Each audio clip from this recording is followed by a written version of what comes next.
approach this game because you don't have an established kicker? Do you have to become more aggressive now? I found that out obviously this afternoon or this morning, like one of that time. That's all running together, but we'll plan appropriately. We need to sit and talk, but the guys that we have behind him, they kicked really, really well today. So we got to worry about our phase. That's the kicking phase, and we'll worry about our phase and try to score touchdowns, and we'll see where we'll have a plan for it though. It does factor in, though, right? It does, absolutely, but probably the wrong time to ask me. I'll ask you I'm worried tomorrow, about nickel right now, nickel and third down right now. So, but we'll have a plan for it.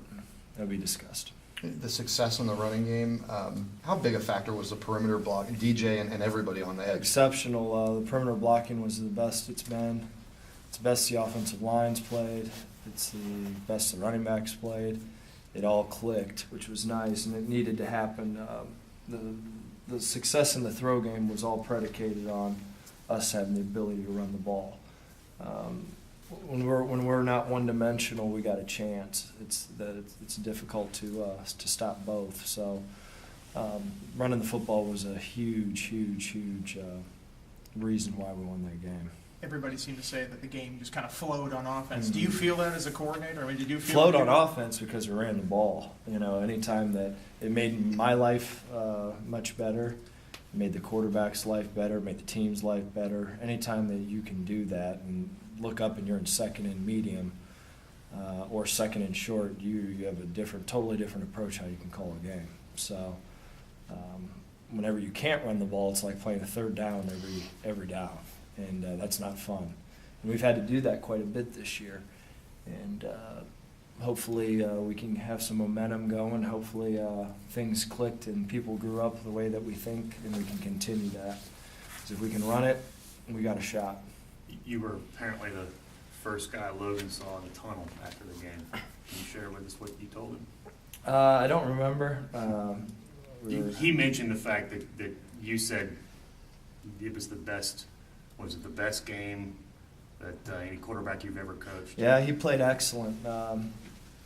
He played really, really well. And the sad thing about it is, the Boston College game was almost equivalent. We had 3 miserable plays. And that's how the quarterback position works. If 2 or 3 things didn't go the way that it went in Miami, we'd sit in here and we'd hear the same stuff, the criticism and all that other stuff. So playing quarterback, it's an every play deal. It's a deal where every play counts, and guys that I've been around, those 2 or 3 plays in a game are the difference between winning and losing. And anytime that you're playing a very good opponent, normally the difference is those 3 to 4 plays, and those 3 to 4 plays this time fell in our favor. Running backs got a lot more touches against Miami. Was that the plan going in, or is that just kind of how the game went? That's how the game went. We're always trying to give the ball to the backs, and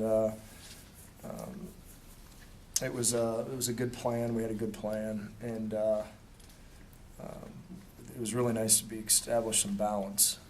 We want to be balanced, and we don't want to throw it 50 times a game if we don't have to. Only if if the defense is completely taking away the run game or we're struggling it. But in the perfect world, 24 to 35 throws is plenty. 35 runs, 40 runs is great. Was there any feeling of vindication when you're up there seeing your unit run so well after it's been criticized so much this year? Not at all. Not at all. To be quite honest with you, I could care less about that stuff. I can. My job and our job as coaches is to get this group better and improve it, but I could care less about that. Our job was to try to help us win the Miami game. So, no, that was the farthest thing from my mind. You were in here, though, last week, and it seemed like the criticism Logan was getting bothered you a little bit. That it was, it does. Yeah. Did you, was that part of the feeling after the game? Did you feel kind of good for him to know that? A little bit, but again, I've done this. It's a week-to-week business. And the great quarterbacks in the NFL go through the same things that he goes through. They stumble. I'm going to point the finger somewhere, and they normally do. So, and just like I said, played really well, but again, you get way too much credit when things go well and way too much criticism when things don't go well. So, it was a great win, but again, we've all focus is completely on Maryland right now because that's a dangerous opponent. What can you tell us about their defense? Because we've actually talked nothing about Yeah, Maryland this yeah, weekend. they're a dangerous group. They play really well together. They're strong. They're big up front. Their game tape doesn't reflect at all. You watched Clemson battle to try to get anything going, and then Florida State just hit some big plays that were, guys just running by another guy. But they're a salty group, and just like I've said from week to week, we're a group that has to play our ultimate best each week to give us a chance, and this week is no different. And if we go out and we turn the ball over, it won't be a good day. So we got to protect the ball, try to establish the run, and if we can do that, everything else will fall into place. Has Josh Stanford done anything the last couple of weeks to turn a corner? He's just been improving each week. He really has. He's taken major strides. If you watch during training camp compared to now, it's not even the same guy. So we're really happy with him, and I think that statement about Josh that I just made is really about all our wide receivers. We started in training camp. We were nowhere near where we are now. So that's it's a tribute to Aaron. It's a tribute to those guys for grinding and keep working at their trade. I talked to DJ Coles today. I remember in the beginning of the year there was so much talk about creating matchups with him and all that, and that sort of seemed like it went by the wayside a little bit.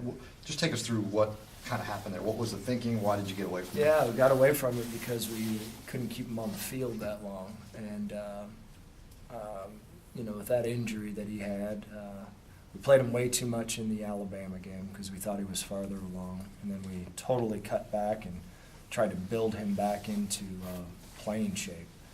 And we were able to do some different things with him on Saturday, and it was more like what we visualized from the beginning. I mean, everything that we visualized occurred, and that's the way we want to be. And we want to be.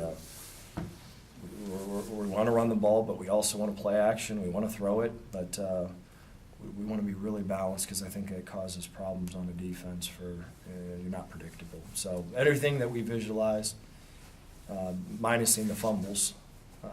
The fumbles just went our way. But again, we made a huge emphasis that those 2 to 3 plays, we don't recover those fumbles. We're sitting in the same scenario that we were sitting a couple weeks ago after Boston College. So we need to make sure that we're protecting the ball. So that's been a major emphasis.